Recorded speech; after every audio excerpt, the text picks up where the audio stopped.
ভারী বর্ষণের ফলে চোখের জল আর বৃষ্টির জলে একাকার হয়ে গেছে। মানুষ চিকিৎসা সেবায় ঠিক মতো যেতে পারছে না, কারণ হাঁটু পরিমাণ পানি পার করা ফেলে চিকিৎসা কেন্দ্রে যাওয়াটা অনেক ভোগান্তি পোহাতে হচ্ছে মানুষের। হওয়ার কারণে আমরা এক্সাম দিতে পারতেছি না, এখানে রাস্তায় অনেক পানি উঠছে, তো আমাদের যেতে অনেক কষ্ট হয়।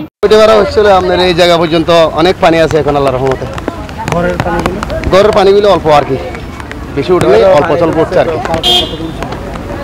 যে ভারী বৃষ্টি হয়েছিল এবং বৃষ্টি শেষ হয়েছে, কিন্তু এখনো যারা স্বজনরা রোগীরা আছে তাদের যাতায়াতে অসুবিধা হচ্ছে। বিশেষ করে যে পরীক্ষার্থীরা আছে তাদেরকে তাদের পড়াশোনা এবং তারা যে পরীক্ষা দিতে যাবে তাদের সেই অসুবিধাটা হচ্ছে। কালকে পানি কুমড়ো ছিল, আজকে বৃষ্টি কম, তো সেই জন্য পানি অনেকটা কমছে, একটু কম। তারপরেও বৃষ্টির এখানে পানির কারণে চলাচল করতে লোকজন অনেক কষ্ট হচ্ছে। এতটুকু হয়েছে আর কি। কালকে কেমন ছিল? কালকে এরকম, কালকে বেশি ছিল না কালকে এরকম ছিল, একটু বেশি আর কি। বৃষ্টি হয়েছিল তো, আজকে তো বৃষ্টি কম, সেজন্য একটু ইয়ে।